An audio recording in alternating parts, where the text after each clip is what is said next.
Well, anytime he's not able to step into a throw, it's going to be hard for him. That's where he's at his best, obviously in the pocket, and if he's not able to at least hit that back foot and step into it, it makes it pretty difficult. And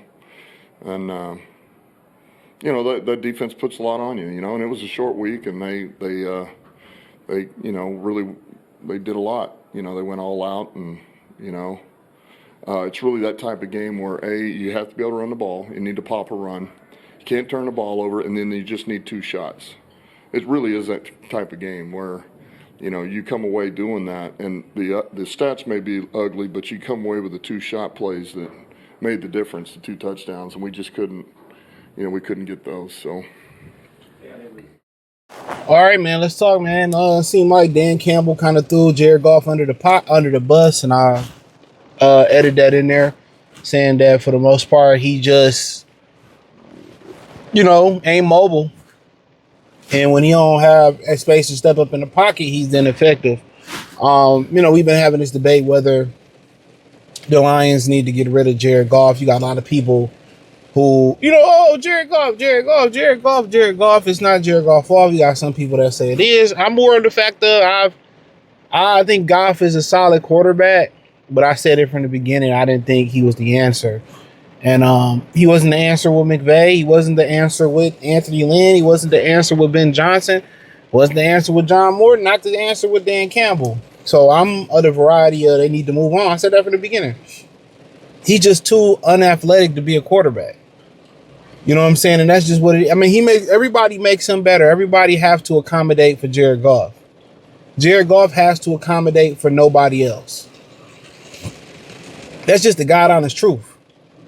And when you have opportunities possibly to get Burrow, Lamar Jackson, or maybe one of those top quarterbacks you like in the draft before till you can get them, you get them.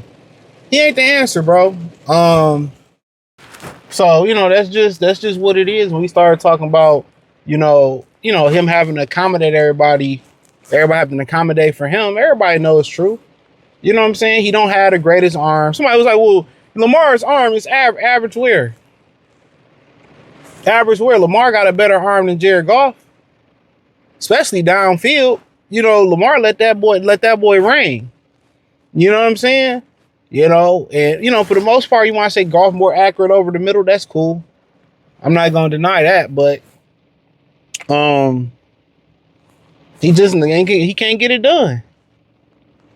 He don't make the running backs better. They make him better. He don't make the receivers better. The receivers make him better. Everything got to be perfect for him, man. And Dan Campbell starting to see that. He was talking shit about Jared Goff his first year there. And truth be told, that's just the God honest truth. And that's just the God honest truth, man. And people they don't want to acknowledge it.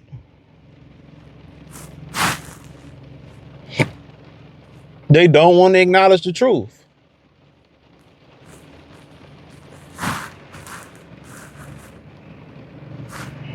Let's call it what it is. They don't want to acknowledge the truth.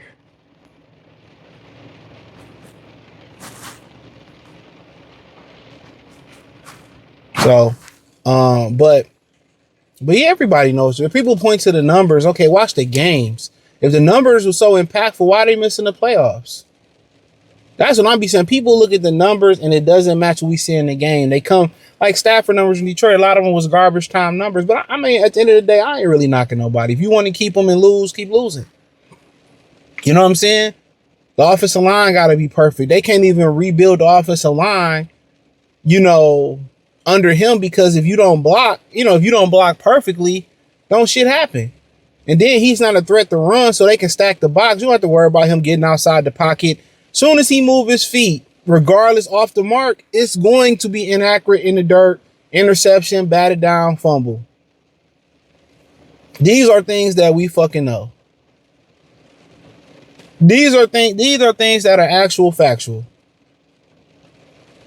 And at the end of the day, if I have an opportunity to upgrade the position, I'm going to do it. If I have an opportunity to get Burrow, if I have an opportunity to get Lamar Jackson, why not? Kyler Murray, why not?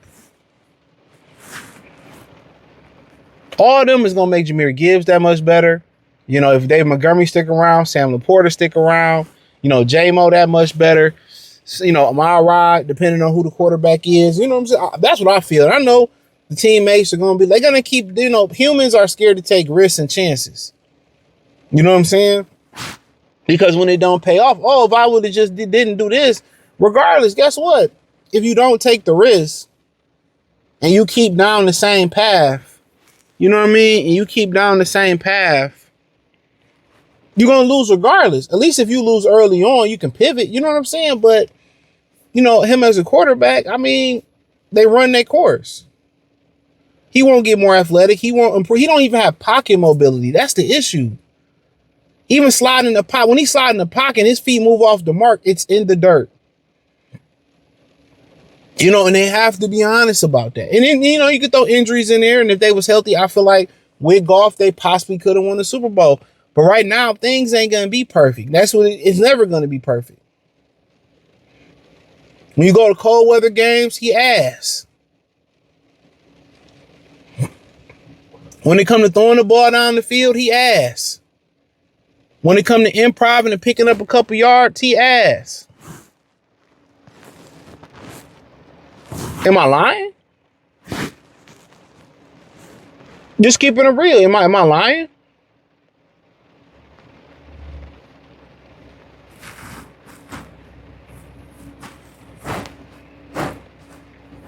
You know?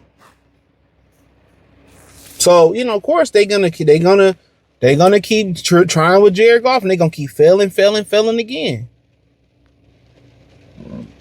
Like I said, you gotta make go for it bold moves. You know, you gotta make moves. Gotta get a new offensive coordinator anyway.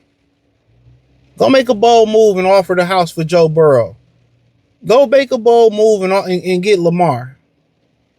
The attitude issues, hey man, I feel that Dan will be more of a disciplinarian. I feel like it's John Harbaugh trying to save his ass. I'm even for Kyler Murray. I understand the risk with Kyler Murray. I get it. But I think Dan's maturity, you know, and his ability, what he can do is just gonna make Gibbs that much better, J-Mo down the field that much better. But then again, I get the risk. I get it. I'm not gonna argue with you. But if I had an opportunity to get Joe Burrow or Lamar Jackson, I'm doing it. I'm just flat out doing it. I'm flat out doing it. When you get one of those guys, I think Frank could come back. You keep Tate at the right guard position. You find a left tackle. You figure it out at left guard. However you want to cut the cake at left guard, and you get that offensive line together. Other than that, hey, you find a pass rusher to help on the defensive line. You know, make some moves and just go for it. But Goff ain't the answer. Goff ain't the answer. I always go back to the 49er game. People can talk all the shit that they want to talk about that particular game. In that game, Goff, he played well, but he missed critical plays that could have put that game out of reach. There was, right before the half when they kicked the field goal, I believe he had, don't quote me on this, I think he had Jahmyr Gibbs on the Texas route for a touchdown. He missed him. You know, I think that would have put them up like 30-7. He missed him on the Texas route. I'm just saying, people always forget this play. 4th down to Josh Reynolds. Everybody talk about, oh, Josh Reynolds should have caught. He threw it in the fucking dirt. Josh Reynolds 6'3", I do realize. So him bending down to catch that ball, he threw it in the dirt. He threw it in the dirt. But nobody talks about that. You know what I mean? Nobody talks about that. But hey, it is what it is. It is what it ain't. That's just what I feel. Peace.